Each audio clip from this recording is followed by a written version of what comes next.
Guys నిన్నటి దినాన విశాఖపట్నం నుంచి నేషనల్ హైవే 16 పట్టుకుని మా ఊరు వెళ్ళడం జరిగింది. 2 నెలల తర్వాత నేను డ్రైవ్ చేస్తున్నానేమో ట్రాఫిక్ పరిస్థితి అంతా కూడా నాకు చాలా వింతగా అనిపించింది. డ్రైవ్ చేసే వాళ్ళు ఎవరికి కూడా లైన్ డిస్ప్లే అనేది తెలియదు అన్నట్టుగా నాకు అనిపించింది. నిజం చెప్పాలంటే టెంపరేచర్ ఇండికేషన్ పక్కన నా బ్లడ్ ప్రెషర్ ఇండికేషన్ కూడా ఉంటే బాగుండు అని అనిపించింది. ఏ ఒక్కరికి కూడా లైన్ డిస్ప్లే అనేది నేను గమనించలేదు. చూస్తున్నారు కదా, ఎవరు కూడా లైన్ డిస్ప్లే అనేది మెయింటైన్ చేయలేకపోతున్నారు. సో అందరూ కూడా ఓవర్టేకింగ్ లైన్లో వెళ్ళడానికే ఇష్టపడుతున్నారు.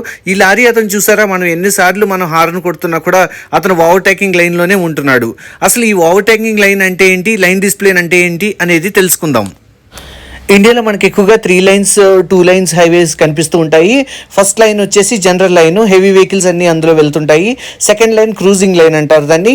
రోడ్డు ఏ స్పీడ్ అయితే మెయింటైన్ చేయాలో ఆ స్పీడ్ మాత్రమే దాంట్లో మెయింటైన్ చేయాలి. థర్డ్ వచ్చేసి ఓవర్టేకింగ్ లైన్, ఓన్లీ ఓవర్టేకింగ్ మాత్రమే ఈ థర్డ్ లైన్ అనేది వాడతారు. మీకు ఎక్స్ట్రీమ్ లెఫ్ట్లో కనిపిస్తున్న లైన్ వచ్చేసి రెస్క్యూ లైన్ అంటారు. ఏదైనా యాక్సిడెంట్ జరిగినప్పుడు ఫైర్ మరియు అంబులెన్స్ వెళ్ళడానికి ఆ లైన్ వాడతారు. చివరిగా 2 లైన్ హైవేలో 2 లైన్లే ఉంటాయి. ఒకటి జనరల్ లైన్, ఇంకొకటి ఓవర్టేకింగ్ లైన్ అంటారు. జనరల్ లైన్లో అన్ని వెహికల్స్ వెళ్ళొచ్చు, ఓవర్టేకింగ్ లైన్ ఓన్లీ ఓవర్టేకింగ్ మాత్రమే వాడతారు.